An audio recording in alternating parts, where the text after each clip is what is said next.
Okay, so we're back again for another episode of the YouTube channel, and I'm going to do something that I promised I was going to do a long time ago and give you guys in the audience my top 5 statues in no particular order today on true stories based on fiction.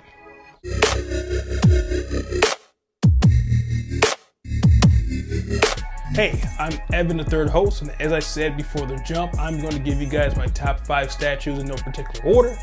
So I won't do very much hyperbole beforehand, besides let you guys know that we do a podcast every week of every month, and that can be found anywhere you look for true stories based on fiction. That's Stitcher, SoundCloud, Apple Podcasts, Google Podcasts. Look for us there if you like any of the content you see here on the YouTube channel. We have the same content weekly on the podcast as well. And first up, as I said, this is going to be in no particular order. These are just my top 5 statues. So first we'll do, let's see,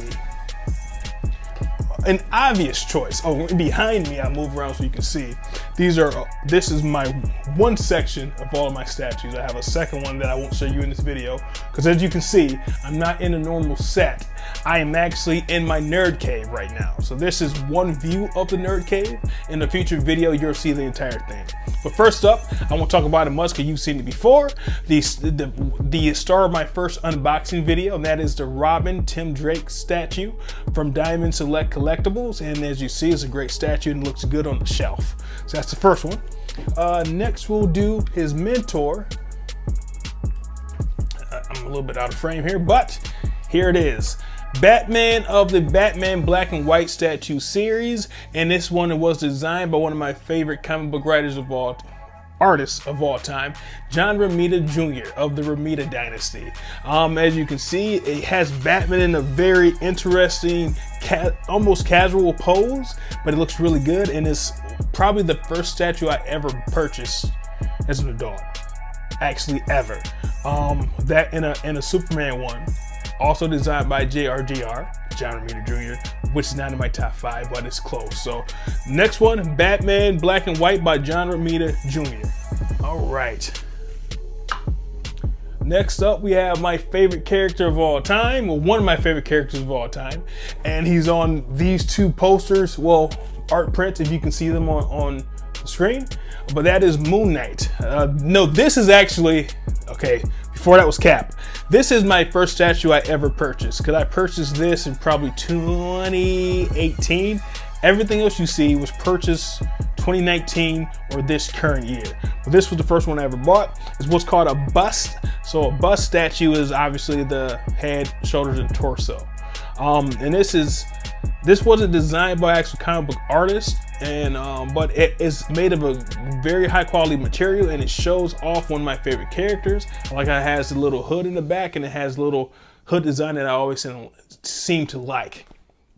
All right, so that's number 3 in my top 5 favorite statues, and this one was produced by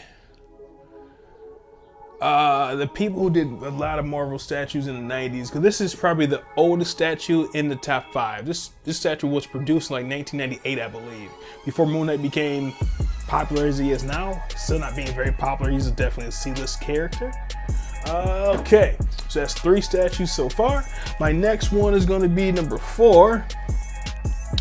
Another Batman statue. This one came out in February of this year, 2020, and I wanted it so much I even pre-ordered it probably back in September of the previous year. That's how much I wanted the statue, and the main reason why, it is a cool, very dynamic pose, but it was designed, well, it's based off of a drawing by one of my favorite comic book artists of all time. Again, Joe Madureira, or Madureira. If you listen to our Scott Lobdell episode, Scott Lobdell, I'm terrible at pronouncing names, but Scott Lobdell, who worked with this guy a lot, Joe Madureira, he gave us the proper pronunciation of his name, but at this time, being in front of the camera and just kind of winging it, I can't recall what it is. But in any event, it was from the first issue of the DC Trinity book, which is Batman, Superman, and Wonder Woman. This is the exact same pose that he had on that cover. We're probably going to superimpose that picture right here. But this is a very unique statue, and there aren't very many statues that were based off the artwork of Joe Mad, and I had to pick it up, especially because the price point was right. And this is also a part of the Batman Black and White statue series as my other entry by John Romita Jr. Because if you can see, they're in grayscale. There's no color because it's based off the Batman Black and White comic book series over the last few years or so. All right, next and last, in my top 5 favorite statues in my collection is going to be another DC entry. These entries are very DC heavy. People who know me know that I was traditionally a Marvel guy, but for whatever reason, the DC statues seem to be a little bit more my price point, as well as the fact that they're actually sculpted better in most cases. But last entry is a character that I like somewhat, but I bought it mainly based off the price point and also based off of the design and the person that designed it. This is designed by the artist Jim Lee, who is one of, maybe not one of my favorites per se, but one of the top comic book artists of all time, who is now the person who is basically the sole publisher of DC Comics now that Dan DiDio got let go. We talked about that on the podcast a few weeks ago, so look at True Stories Based on Fiction on your podcast feeds and find the episode entitled Future Endeavor, and we talk about that a little bit. But this is Deadshot from Suicide Squad, and this is the newer Jim Lee design from the early 2010s, maybe 2014 or so. And it's cool because you can pose it from this angle or from that angle and it still works. And it's also a bust. Bust statues tend to be a lot more economically priced, and sometimes they're kind of trash because you only get to see the bust of the character. In the statue market, it has so many different price points and options and things like that. The bust typically seems to be the most affordable one.